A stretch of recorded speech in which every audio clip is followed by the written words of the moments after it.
Hi there guys, I'm Echo and in today's video I'll be mostly talking about geopolitics. Well, as you can see it's Easter time and we are past the first quarter of the year 2025 and we are about to pass the 1/3 mark. It's Easter time and well, I must say one thing that is obvious, but I still want to say it. The year 2025 is absolutely bonkers. It's just the weirdest year I've ever witnessed in my quite short lifespan, but even though I'm not necessarily old, it still is a year I've never experienced before. And what happens in the world right now and the whole situation, well, things need to be said about it. So I'll do an evaluation of the current state of the world and, well, I'll try to kind of simplify it so that I won't spend a whole hour here. Well, let's start with Europe, the continent where I'm right now. Europe, well, it's promising and disappointing at the same time. If I'll compare this year's Europe with the Europe just the way it was just the last year, we made quite a progress, and I must admit that Trump has played a big part in this because, as you know, he threatened to cut all aid to Europe, step out of NATO, blah blah blah, just all this shit.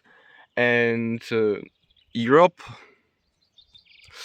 is slowly starting to realize that, well, US probably won't be here if shit happens, at least as long as Donny is in the White House.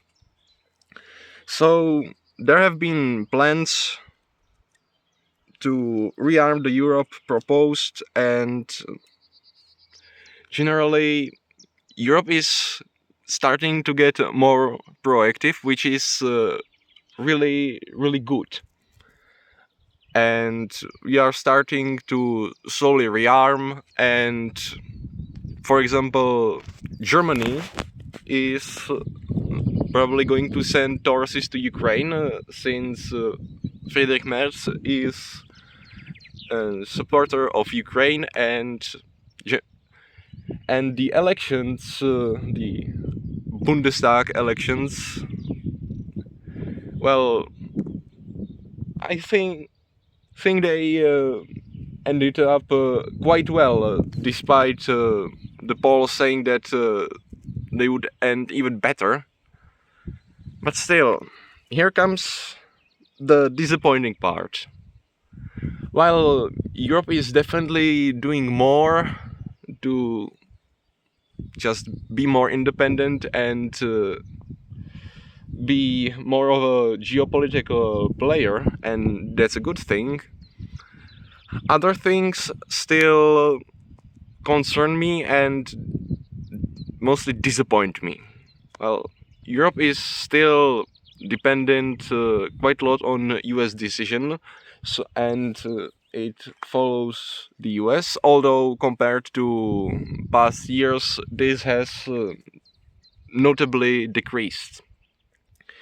Another thing is Europe is quite fractured, and while Europe under European Union will probably never reach the level of unity US has reached, well, still it could be better, because the kind of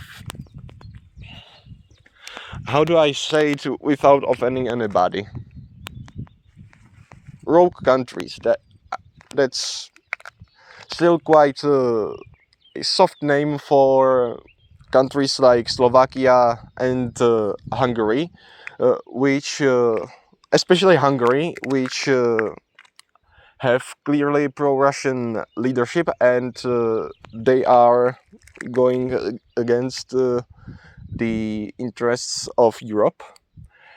Even though, for example, Orban is facing the opposition from Peter Magyar and TISA party, and that's probably the first time the traitorous Fidesz has found opposition that could take on it and either win or get really close to doing the thing.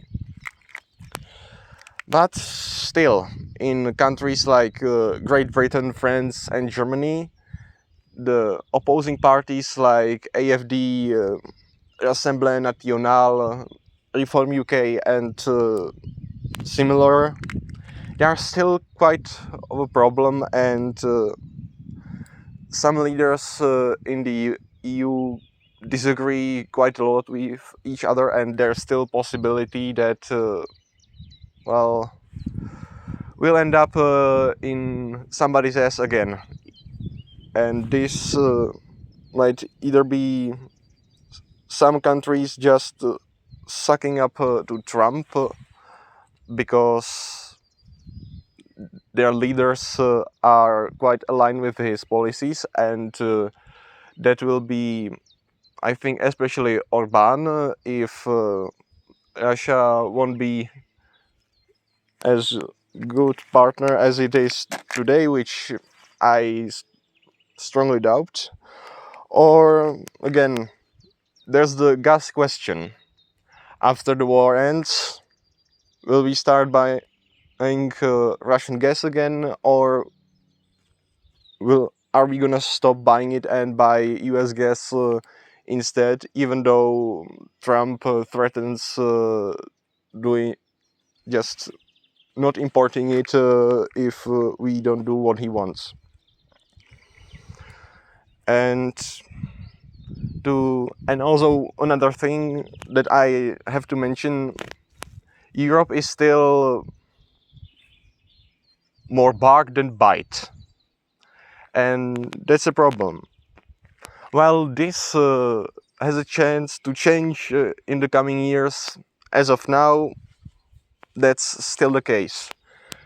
And overall, Europe is still kind of the laid-back,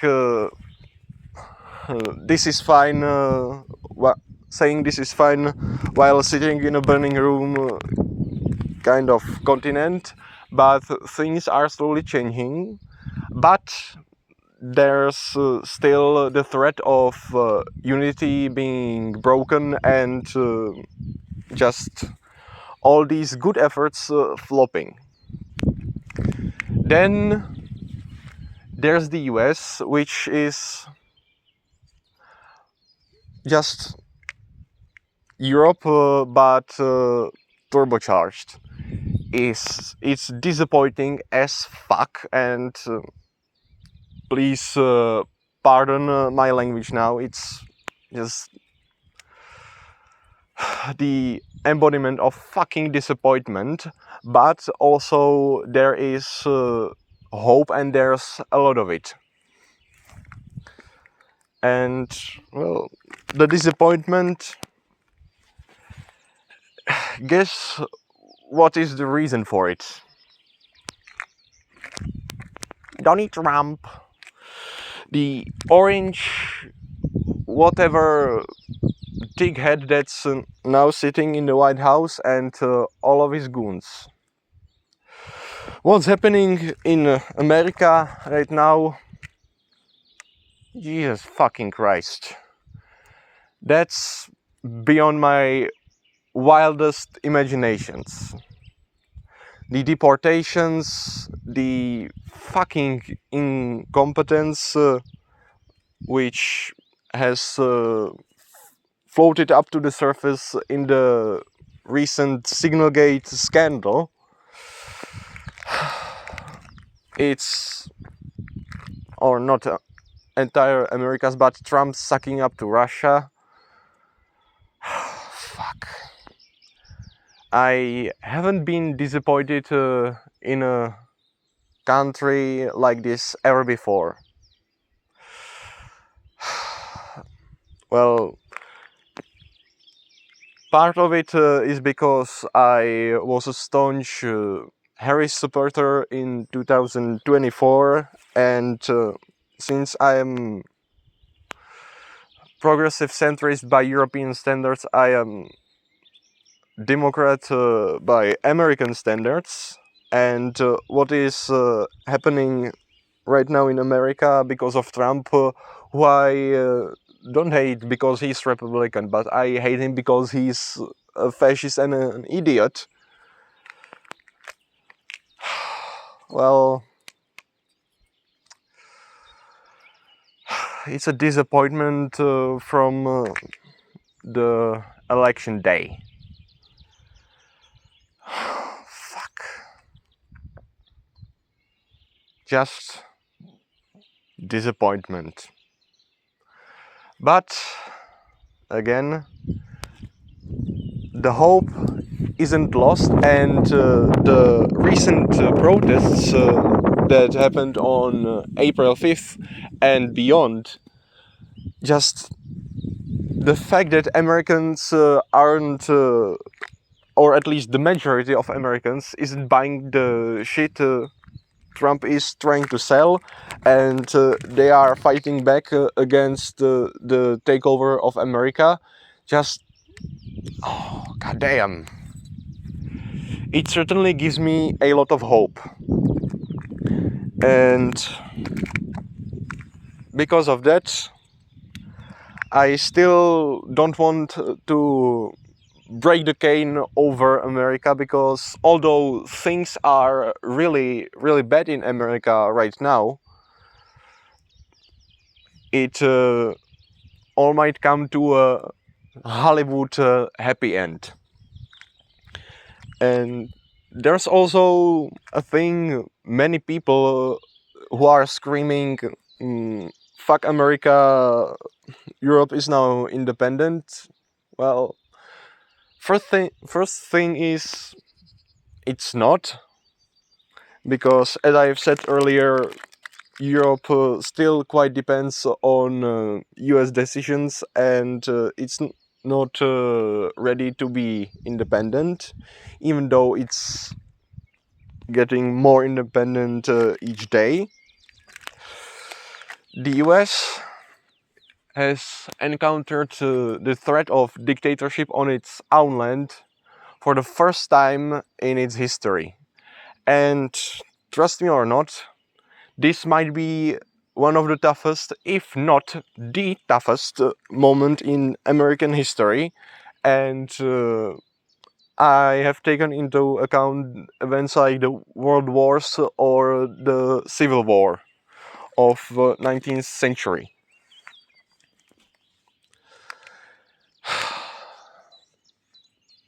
America, a disappointment, but that might change in years to come. And just the hope and the people coming out and saying, this is not my country, this is not how I wanted it to be, and saying, well, we have to change it, we have to do better. All of this gives me hope, so even though the things happening there are terrible, I'm still not going to say that America is a dictatorship, even though it's close, and I'm definitely not going to dump it. America is in a deadly peril, but the people are fighting back, so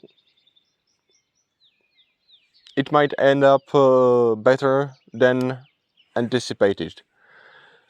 America is in a situation similar to Georgia now, where the government is doing what people don't like, and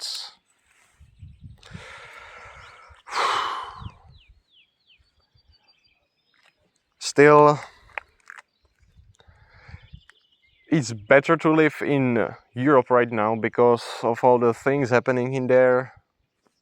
But God help America.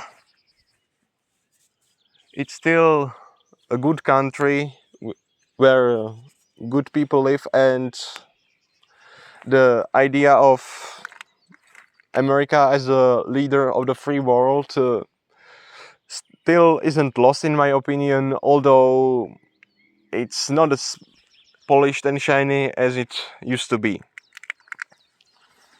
Now,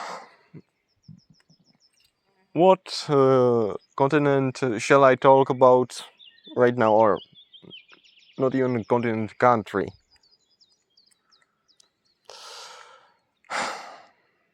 Russia. Again, this country, this hellhole needs to be mentioned because fuck,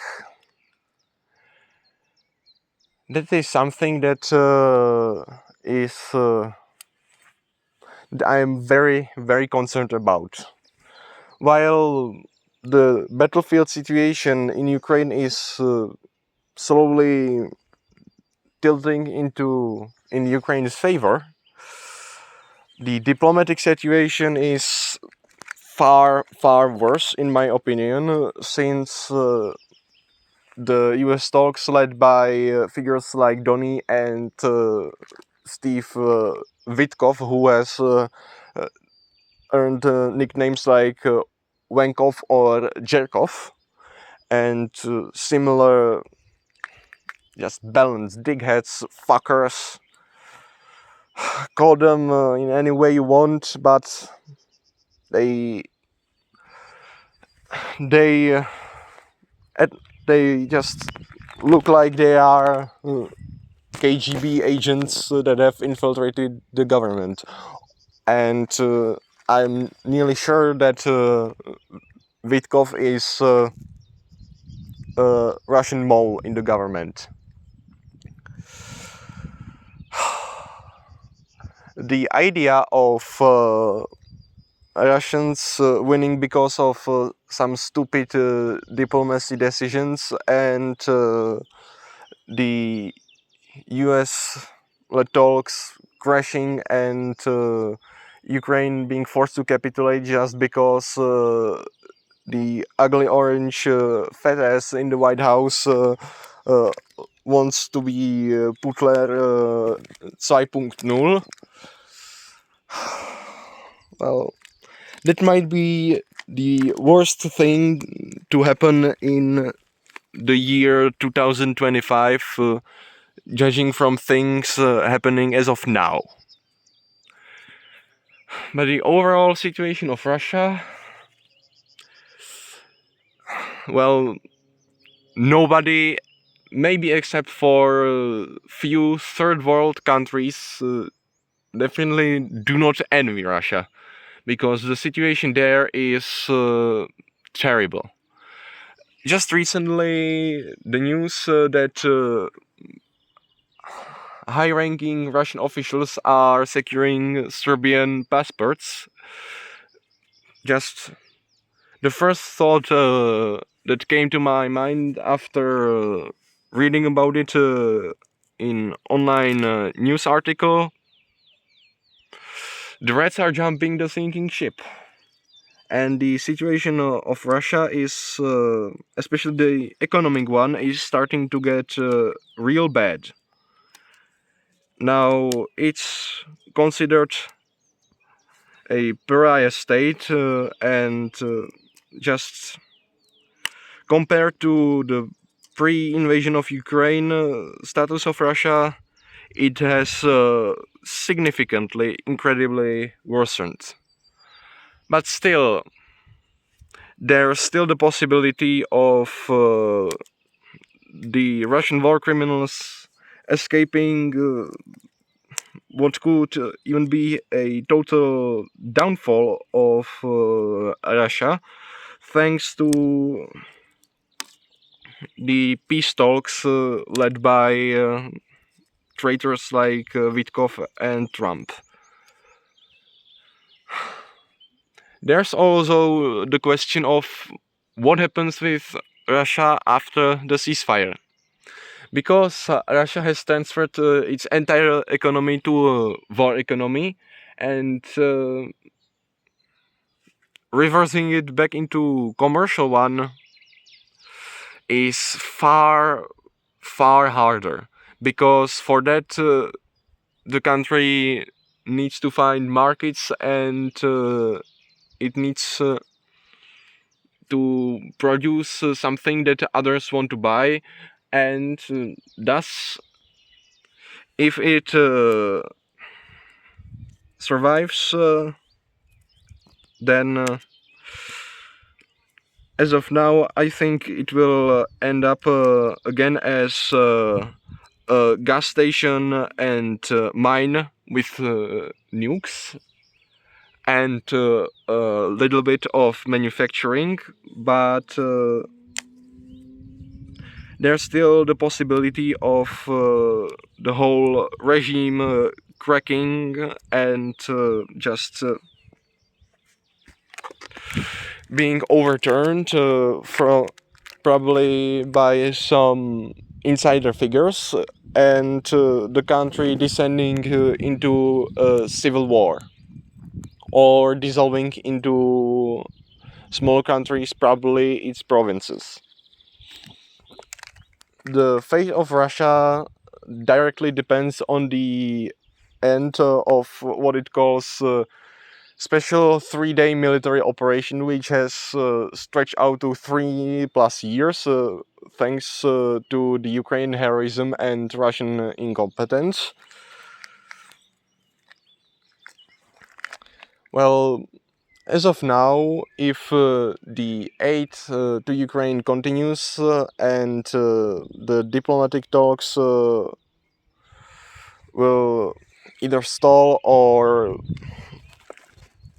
be abandoned with US not cutting its aid, or if US cuts its aid and Europe replaces it, well, Russia will be screwed and probably economically bankrupt at the beginning of the next year. If the war ends probably in a negotiated ceasefire that favors the Russian criminals, then there's about 75% chance of the Putler regime surviving and Russia gearing up for another invasion and launching it in the years that follow, or it might end up just rebuilding its military, which is now depleted, especially its Soviet stocks of tanks and similar weaponry. And still,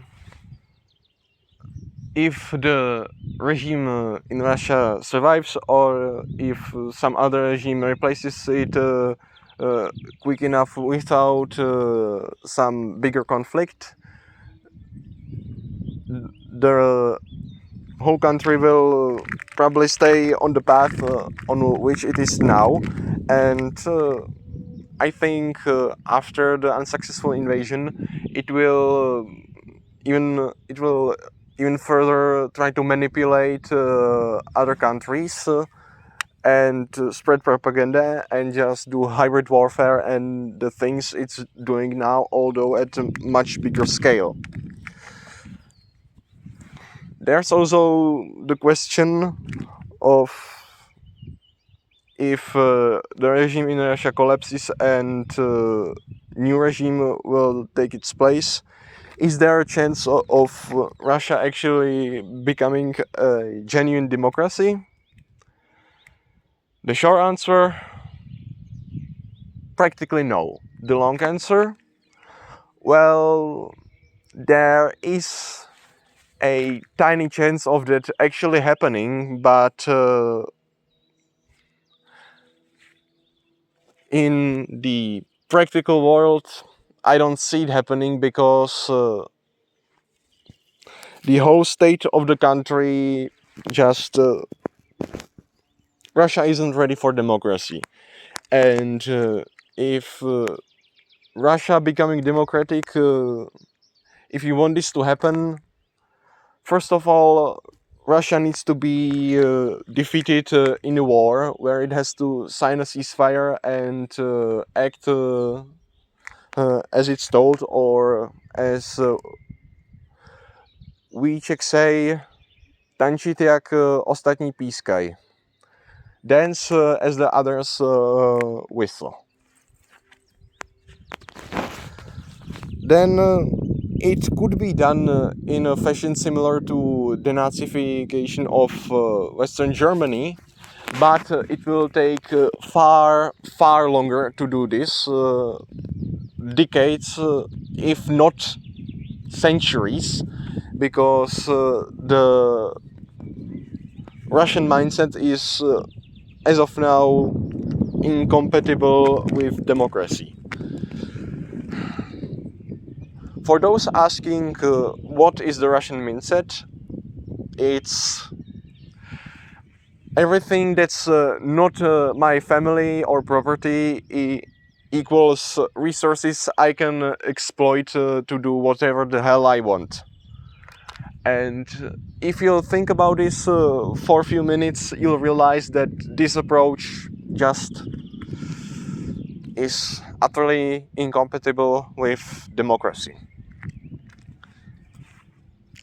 So, to sum the whole question of Russia,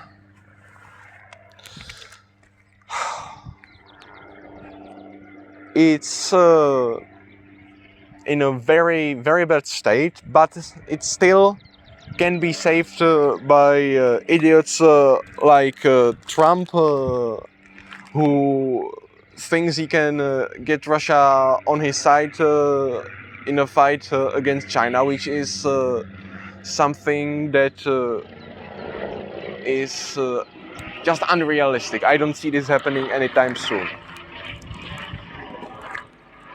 And there's quite a solid chance of the criminal regime in Russia collapsing. But again, if the war drags on for another year or two, that might be guaranteed. If the war ends in a ceasefire negotiated by the kind of people like Trump and Witkov, then there's still possibility of the regime surviving, and it's quite high, although the transition of the war economy into civil one, into a regular economy that isn't oriented to produce everything needed for war, well, that still might behead and kill the regime. The next country is Ukraine, and that is, well, that's something for another part. I will talk about this in another part of the video.